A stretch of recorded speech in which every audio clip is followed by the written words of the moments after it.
कि एक ट्रेन में दो यात्री सफ़र कर रहे थे। एक यात्री बहुत ही बुद्धिमान था, दूसरा एक सामान्य छोटा सा व्यापारी था। दोनों आपस में जा रहे हैं, चर्चाएं कर रहे हैं कि मित्र, मैंने एक ऐसा संत देखा है जिसने 20 साल से अन्न नहीं खाया है, संसार का कोई पदार्थ नहीं खाया है और मौन धारण किए है। उस समझदार मित्र ने कहा कि इसमें कौन सी बुद्धिमानी की बात है, इसमें कौन सी भक्ति की बात है। 20 साल से जिसने अन्न नहीं खाया, 20 साल से जिसने मुख से बोला नहीं है, तो उसके अंदर बुद्धि जो भी होगी वो जंक लग गई होगी, उसके बुद्धि का विनाश हो गया होगा, उसकी सारी क्षमताएं खत्म हो गई होंगी। इसमें कौन सी बात है। और ढोंग पाखंड आडंबर में पड़ने वाला व्यक्ति ऐसे आदमी को बहुत ही जल्दी पकड़ता है कि 20 साल से अन्न नहीं खाया, 10 साल से अन्न नहीं खाया, 5 साल से अन्न नहीं खाया, कितनी बड़ी तपस्या है,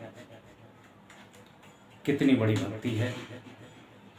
अन्न ना खाने से, भूखा रहने से, मौन रहने से, इससे क्या भक्ति होती है, इससे आपको क्या सिद्धि प्राप्त होती है, इससे आपको क्या ज्ञान मिलता है।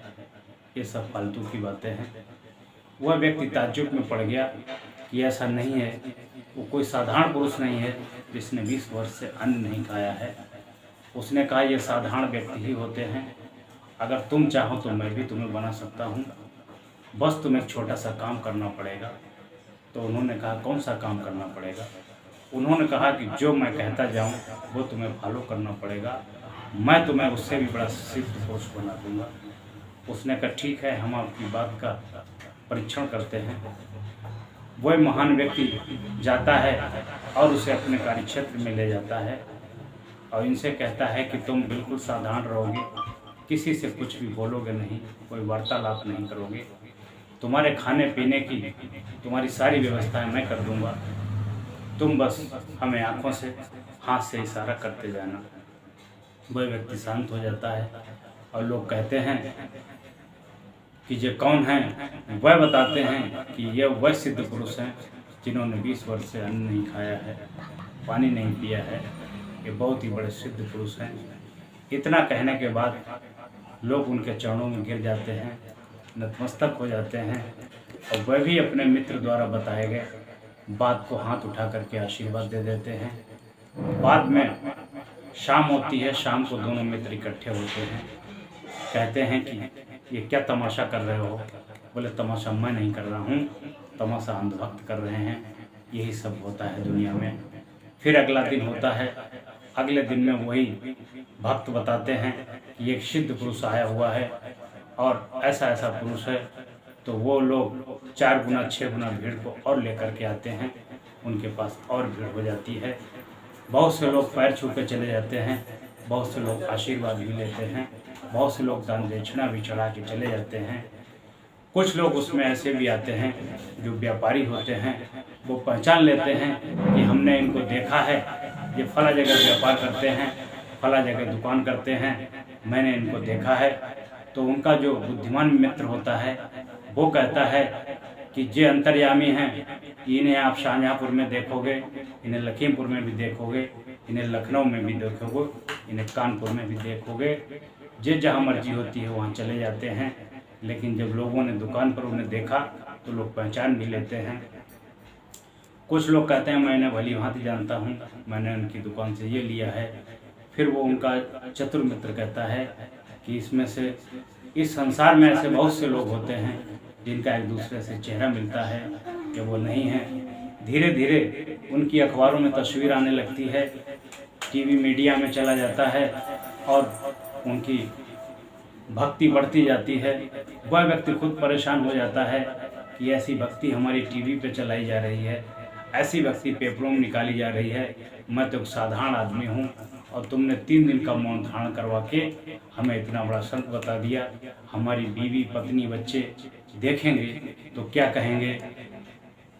तो इसलिए वो बहुत संकोच में पड़ा जाता है और पुनः घर से बाहर चला जाता है। बहुत ही संकोच के साथ घर जाता है। घर में लोग पूछते हैं कि माल नहीं लाए। वो कहता है माल लाने की ज़रूरत नहीं है, अब माल बिना बेचे ही माल आने लगा है। वह धीरे धीरे अपना रूप बदल लेता है और उसी में ढल जाता है। और ढलने के बाद में वह एक बहुत बड़ा संत और महात्मा का भेष धरता है। धरने के बाद में उसके तमाम आश्रम और फैक्ट्री और ये सब खोल लेता है। खोलने के बाद में फिर वह व्यक्ति पकड़ा जाता है। पकड़ने के बाद में फिर वह अपने अंधभक्तों को स्वयं बताता है कि मैं एक साधारण व्यक्ति था, मैं दुकान करता था। अब मुझे मेरे मित्र ने बताया कि इस संसार में अंधभक्तों की कमी नहीं है। तुम ऐसा ऐसा करोगे तो लोग तुम्हारे पास दौड़ते हुए चले आएंगे और तुम्हारे पैर छुएंगे, तुमसे अपनी मन्नतें पूरी करवाएंगे और तुम केवल हाँ हाँ करते जाओगे। रुपये पैसे धन दौलत की कमी नहीं मिलेगी। वो व्यक्ति बड़ा खुश होता है।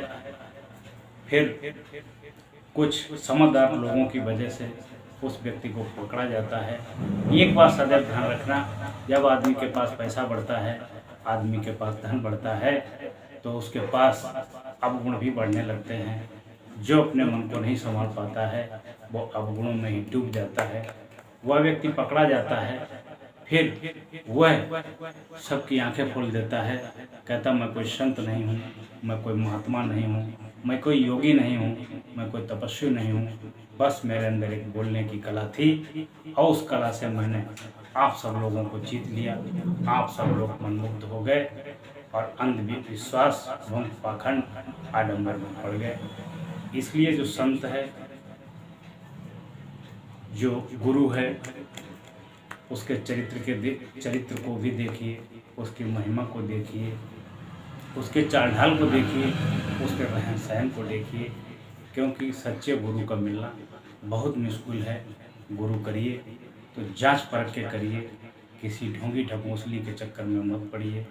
गुरु करिए, गुरु त्यागी होना चाहिए, वैराग्यवान होना चाहिए, गम खाने वाला होना चाहिए, सहनशीलता होनी चाहिए, बुद्धिमान होना चाहिए, विवेकवान होना चाहिए और सदाचारी होना चाहिए। और सबसे बड़ी बात, गुरु ब्रह्मचारी होना चाहिए, ब्रह्मचारी होना चाहिए। वही गुरु करने योग्य होता है। बाकी इस संसार में जो देखो वो संतों वाली वेशभूषा बनाए गुरु बना घूम रहा है। उसके बाद में भारत ने शिक्षा के क्षेत्र में, विज्ञान के क्षेत्र में, औद्योगिक क्षेत्र में और नई नई तकनीक के क्षेत्र में महत्वपूर्ण विकास किए हैं। इंसान चंद्र ग्रह पर पहुंच गया, मंगल ग्रह पर पहुंच गया, वहां पर जीवन की संभावना को खोज लिया, पानी को खोज लिया और निरंतर खोजता ही रहता है। नाना प्रकार की जानकारियां जुटाता रहता है और विकास करता रहता है। लेकिन समाज में दुर्भाग्य से अंधविश्वास और आडंबर, भरम ढकोसला आज भी विद्यमान है। इसमें सहज ही लोग आकर्षित हो जाते हैं और अपने बुद्धि विवेक को खो बैठते हैं और भेड़ जैसी चाल चल देते हैं। आदमी को इतना भी ज्ञान नहीं है, बहुत ही जल्द पाखंड और आडंबर में फंस जाता है, ढोंग ढकोसले में फंस जाता है।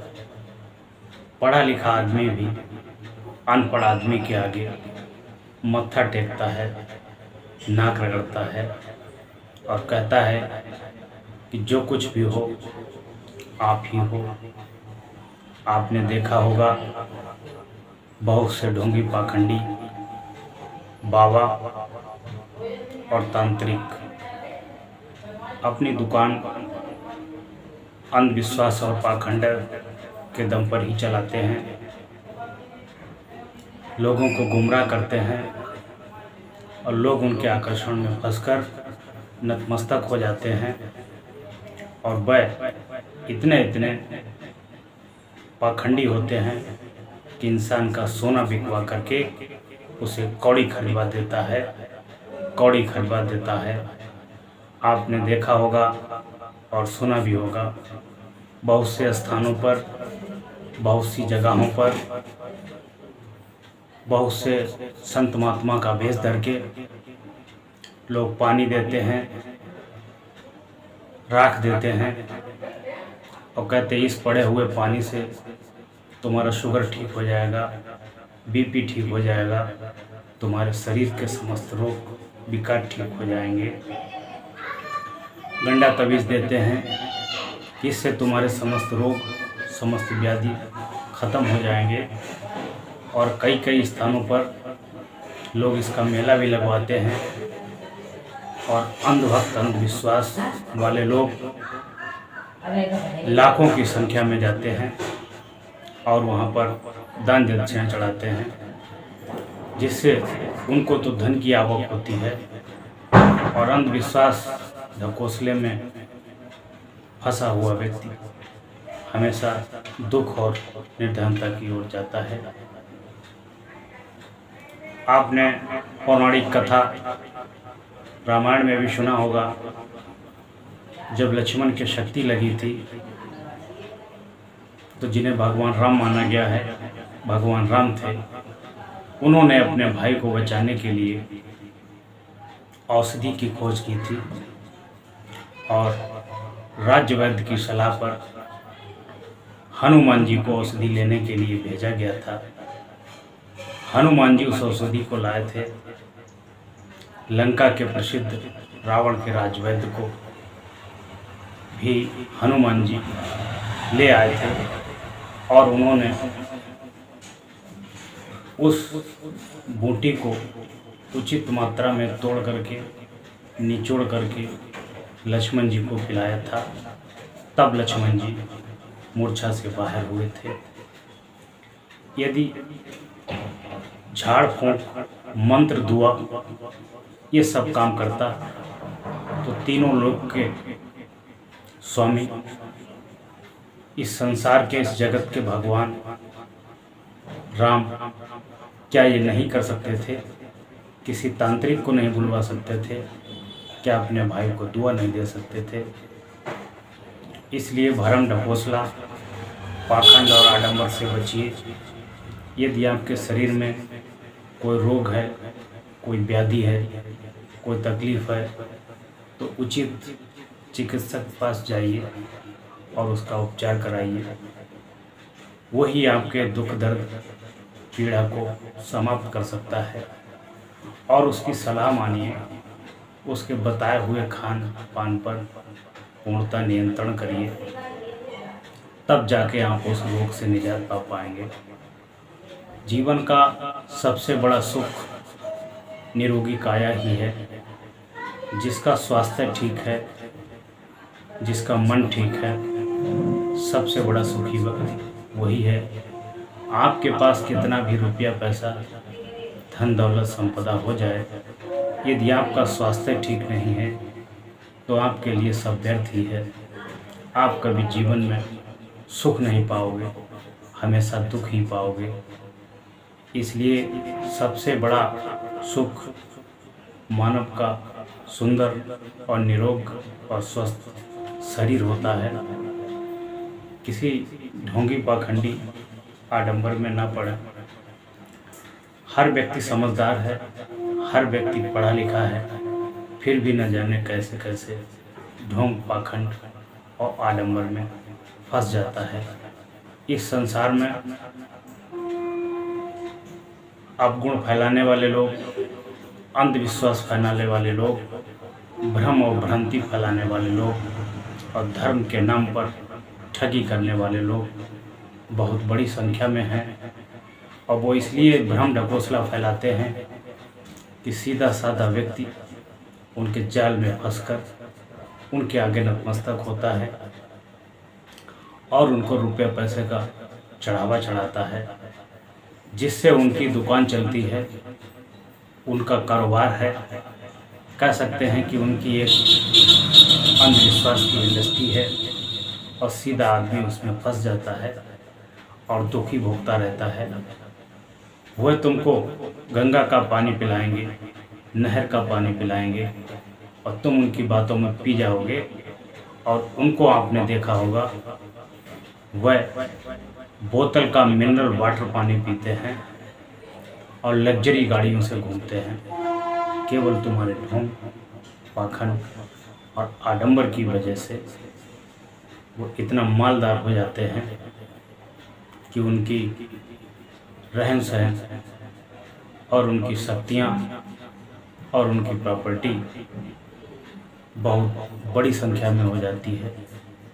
इसलिए